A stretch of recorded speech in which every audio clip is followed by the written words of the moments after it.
आशुगी trademark empire की पिछली video में हमने देखा संपूर्ण गढ़वाल क्षेत्र में फैले परमार वंश से कैसे गोरखाओं ने वर्तमान चमोली, पौड़ी गढ़वाल और देहरादून के क्षेत्र जीत लिए और फिर अंग्रेजों ने उनकी मदद के नाम पे पहले उन क्षेत्रों को जीता और फिर संपूर्ण कुमाऊं पर भी अपना अधिकार जमा लिया।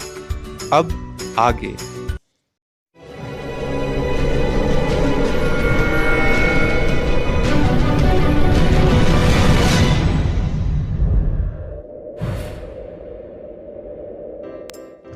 1815 में जब अंग्रेजों ने टिहरी रियासत को छोड़ बाकी के उत्तराखंड का सभी क्षेत्र अपने अधिकार में ले लिया, तो इस संपूर्ण क्षेत्र का पहला कमिश्नर मई 1815 में बनाया गया कर्नल गार्डनर को। इस जीते हुए क्षेत्र को उन्होंने नाम दिया कुमाऊं जनपद और इसी कुमाऊं का एक परगना बनाया पौड़ी गढ़वाल को। परगना मतलब आप यूं समझिए एक प्रकार की प्रशासनिक इकाई जिसके अंदर बहुत सारे गांव आते हों। तो इसी परगने यानी पौड़ी गढ़वाल को उस समय ब्रिटिश गढ़वाल कहा जाता था और अपने इस ब्रिटिश गढ़वाल का मुख्यालय उन्होंने श्रीनगर को बनाया, जो कि ठीक पौड़ी गढ़वाल और टिहरी गढ़वाल के बॉर्डर पर स्थित है। गोरखाओं से जीते हुए चमोली और पौड़ी पर तो अंग्रेजों ने खुद अधिकार कर लिया था या फिर उस पर शासन कर रहे थे।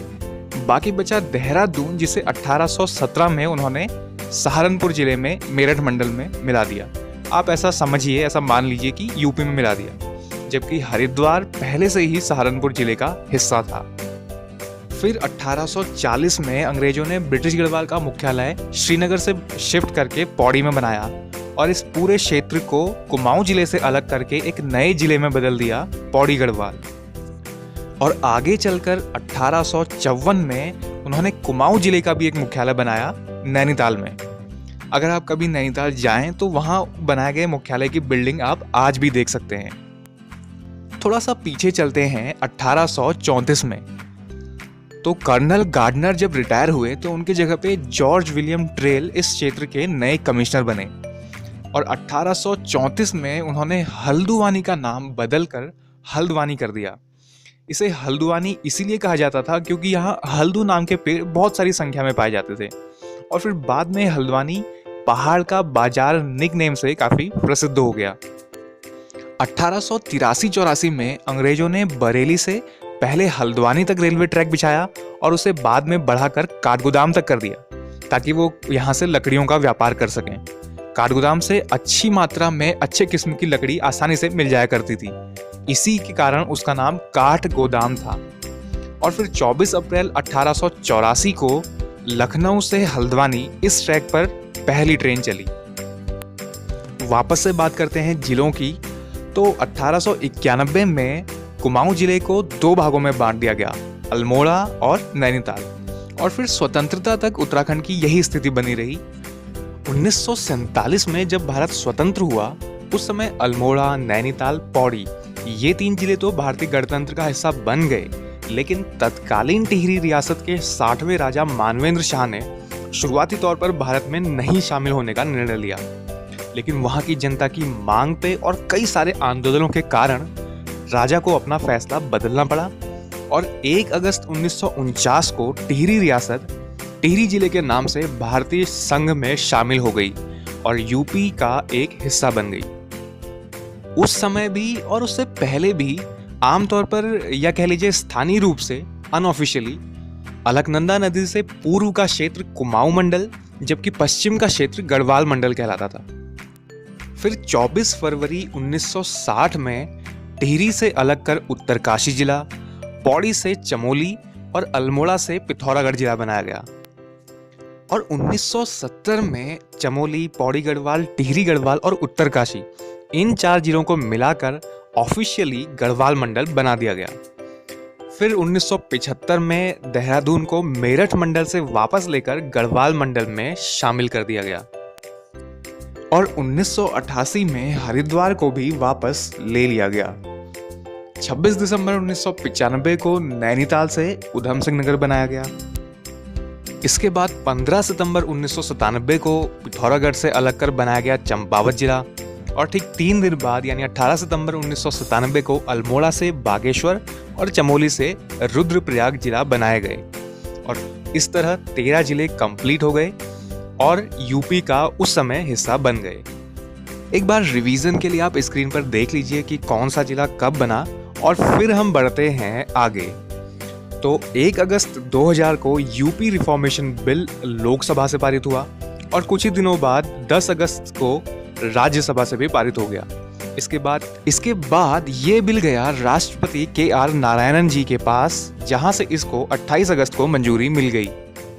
तो इस तरह सभी प्रक्रियाएं पूरी हो जाने के बाद 9 नवंबर 2000 को उत्तर प्रदेश से अलग होकर भारत के 27वें राज्य उत्तरांचल का उदय हुआ और फिर 1 जनवरी 2007 को उत्तरांचल के तत्कालीन और प्रथम निर्वाचित मुख्यमंत्री नारायण दत्त तिवारी के समय उत्तरांचल का नाम बदलकर उत्तराखंड कर दिया गया। अब हम इस वीडियो में पिछली वीडियो की तरह इन 10 इंपॉर्टेंट पॉइंट्स के बारे में बात करेंगे, लेकिन इसे मैं आपको बेहद तेजी से बताऊंगा, बिल्कुल आजकल के स्पीड न्यूज़ प्रोग्राम की तरह, ताकि कम समय में अधिक से अधिक फैक्ट उसमें आ सके। तो शुरू करें। गोरखाओं के 25 वर्ष कुमाऊं और 10.5 वर्ष गढ़वाल पर किए गए शासन को स्थानीय भाषा में गोरख्याणी कहा जाता है। चंपावत के कालू सिंह मेहरा को उत्तराखंड का प्रथम स्वतंत्रता संग्राम सेनानी, इंद्रमणि बडोनी को उत्तराखंड का गांधी और देवकी नंदन पांडे को कुमाऊं का गांधी कहा जाता है। हिमालय पुत्र कहा जाता है गोविंद बल्लभ पंत को, जबकि हिम पुत्र या फिर धरती पुत्र कहा जाता है हेमवंती नंदन बहुगुणा को। इन दोनों में आप कंफ्यूज मत होइएगा। इंसाइक्लोपीडिया ऑफ उत्तराखंड शिव प्रसाद डबराल, कुमाऊं केसरी बद्रीदत्त पांडे, गढ़ केसरी अनुसुईया प्रसाद बहुगुणा और वृक्ष मानव कहा जाता है विश्वेश्वर दत्त सकलानी को। कुमाऊं का चाणक्य कहा जाता है हर्षदेव औली को, इन्हें कुमाऊं का शिवाजी भी कहा जाता है। किंग ऑफ कुमाऊं कहा जाता है हेनरी रेमजे को और उत्तराखंड एक्सप्रेस कहा जाता है सुरेंद्र सिंह भंडारी को। महिलाओं में उत्तराखंड की झांसी की रानी कहा जाता है तीलू रौतेली को, कुमाऊं की लक्ष्मीबाई जिया रानी, चिपको उमेन कहा जाता है गौरा देवी को और टिम्परी माई या ठगुली देवी कहा जाता है दीपा देवी को।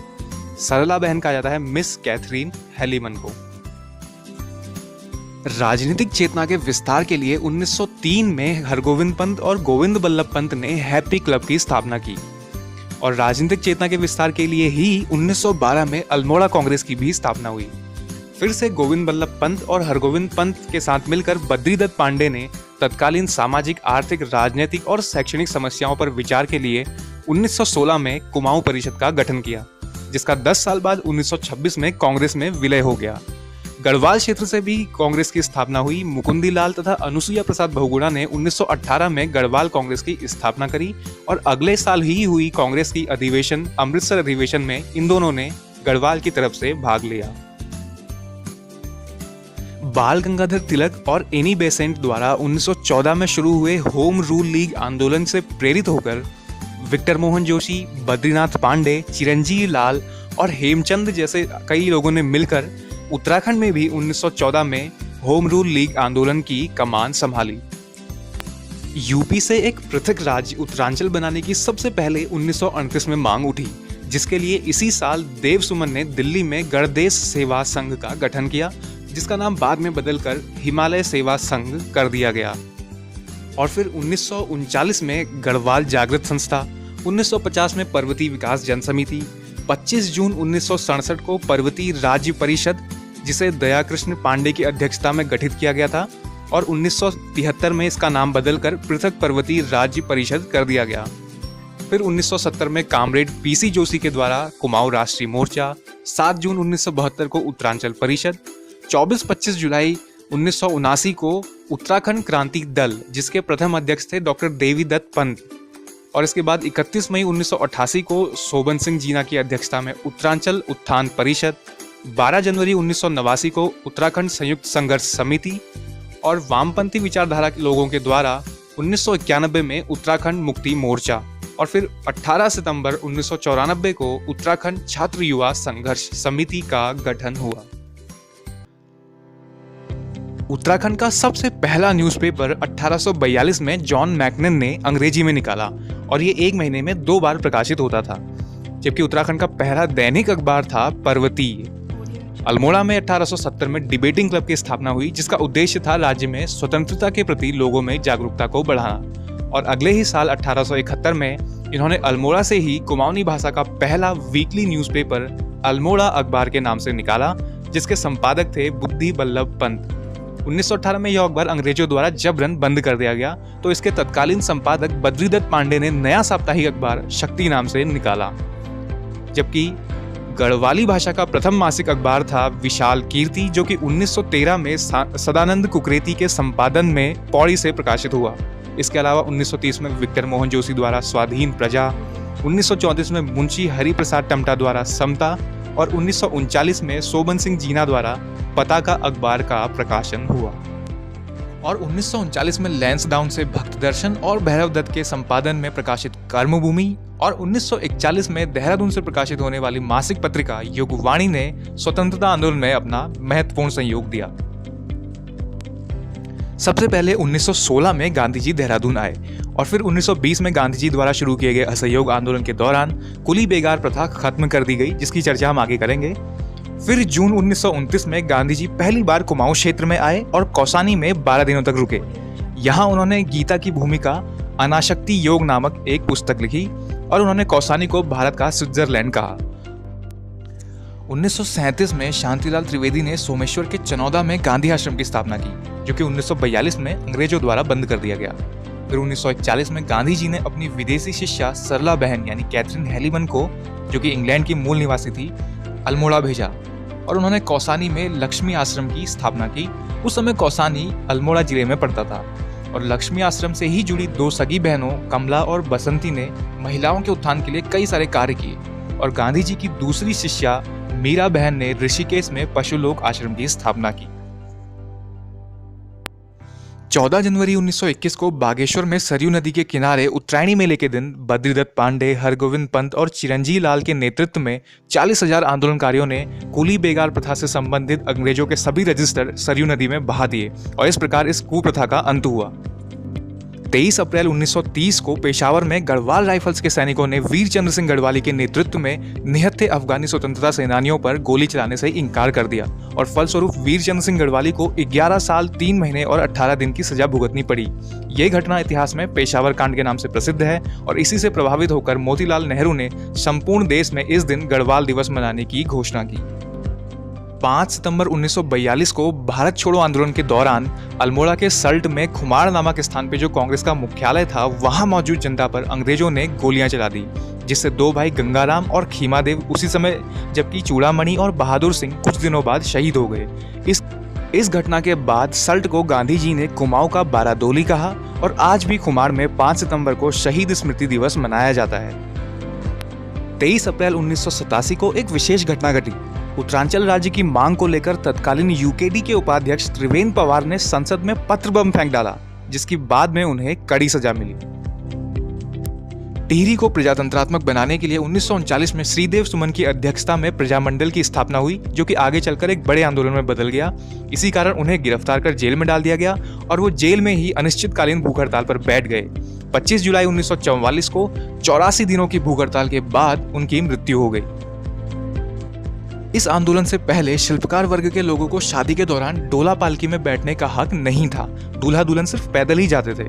और फिर 1930 में जयानंद भारती के नेतृत्व में एक आंदोलन चला, जिससे शिल्पकारों को ये अधिकार मिल पाया। इससे पहले 1911 में हरिप्रसाद टमटा ने सर्वप्रथम दलितों के लिए शिल्पकार शब्द का प्रयोग किया। चिपको आंदोलन की शुरुआत 1973 में चमोली के गोपेश्वर में रैणी गांव से हुई। जब ठेकेदारों ने पेड़ काटने की कोशिश की तो गौरा देवी समेत 27 महिलाओं ने पेड़ से चिपककर उन्हें पेड़ नहीं काटने दिया। इसकी शुरुआत का श्रेय सुंदरलाल बहुगुणा को जाता है, यानी ये उन्हीं का आइडिया था। और इस आंदोलन का स्लोगन था, क्या है जंगल के उपकार, मिट्टी, पानी और बयार। इस आंदोलन को 1987 में सम्यक जीविका पुरस्कार से सम्मानित किया गया। स्वतंत्रता के बाद राज्य में विश्वविद्यालय की स्थापना के लिए छात्रों ने कई आंदोलन किए, जिसके कारण 1973 में कुमाऊं विश्वविद्यालय की स्थापना नैनीताल में और गढ़वाल विश्वविद्यालय की स्थापना श्रीनगर में हो पाई। उत्तराखंड के केंद्र में होने और प्राचीन महत्व होने के कारण गैरसैंण को राजधानी बनाने की मांग को लेकर कई आंदोलन हुए। जुलाई 1992 में यूकेडी के 14वें महाअधिवेशन में इंद्रमणि बडोनी और काशी सिंह ऐरी ने गैरसैंण का नाम वीर चंद्र सिंह गढ़वाली के नाम पर चंद्रनगर घोषित कर दिया। इसके बाद 3 नवंबर 2012 को तत्कालीन मुख्यमंत्री विजय बहुगुणा ने गैरसैंण में मंत्रिपरिषद की बैठक आयोजित की और उसमें दूसरा विधानसभा भवन बनाने का निर्णय लिया गया, जिसका औपचारिक शिलान्यास 14 जनवरी 2013 को किया गया और 9 नवंबर 2013 से भवन का निर्माण कार्य शुरू हो गया। गैरसैंण में पहली विधानसभा की बैठक 9 से 11 जून 2014 को और दूसरी विधानसभा की बैठक 2 से 6 नवंबर 2015 को हुई। तो ये था हिस्ट्री ऑफ उत्तराखंड का सेकंड पार्ट। आपको वीडियो कैसी लगी हमें कमेंट करके जरूर बताइएगा। इस वीडियो को ज़्यादा से ज़्यादा लोगों को शेयर कीजिए और हमारा चैनल जरूर सब्सक्राइब करिएगा। और अगर हमारी ये वीडियो आप देख रहे हैं और आप PCS का एग्ज़ाम देने वाले हैं तो आपको हमारी तरफ से बहुत सारा good luck. Thanks for watching. Stay connected, stay blessed.